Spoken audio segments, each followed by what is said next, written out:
দীর্ঘ একটা সময় দেখেছি যে বাংলাদেশে ওলামায়ে কেরামগণ উপেক্ষিত ছিলেন, ওলামায়ে কেরাম তাদের অধিকার থেকে বঞ্চিত ছিলেন, ওলামায়ে কেরাম ইসলামের সঠিক কথাটা সঠিকভাবে বলার এই অবস্থান থেকেও অনেক দুর্বল অবস্থায় ছিলেন।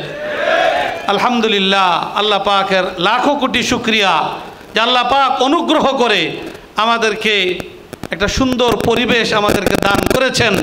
ইসলামের কথা জোর গলায় বলার আল্লাহ তাআলা আমাদেরকে সুযোগ করে দিয়েছেন। এই জন্য আমরা আল্লাহর দরবারে শুকরিয়া আদায় করি, আলহামদুলিল্লাহ।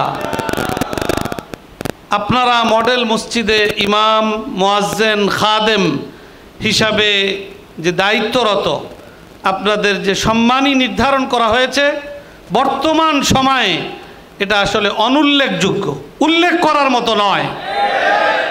আমরা আমাদের মাননীয় ধর্ম উপদেষ্টা এবং ফাউন্ডেশনের মহাপরিচালক দোনোজনেরই আন্তরিকতা আমরা কাছ থেকে প্রত্যক্ষ করছি।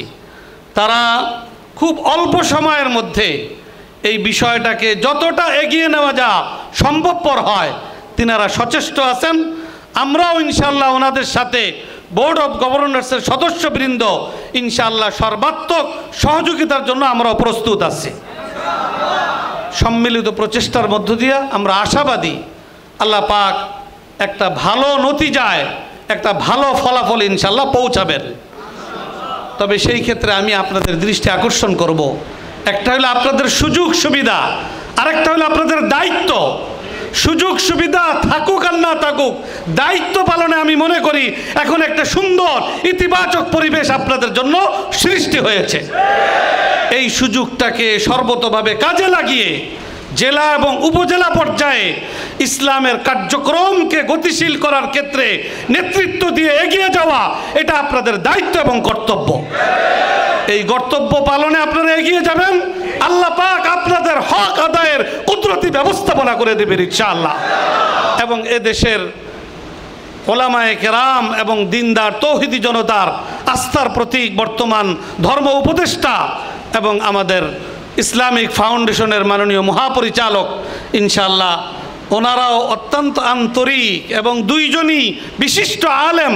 ওলামায়ে কেরামের কষ্ট, ওলামায়ে কেরামের দায়িত্ব, দোনো বিষয়ে ওনারা অত্যন্ত সচেতন।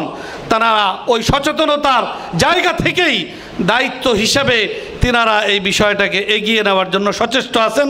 আমরা আশাবাদী যে এই অন্তর্বর্তীকালীন সরকারের পিরিয়ডেই ইনশাআল্লাহ আপনাদের কিছু না কিছু অবশ্যই অগ্রগতি এবং উন্নতি হবে ইনশাআল্লাহ।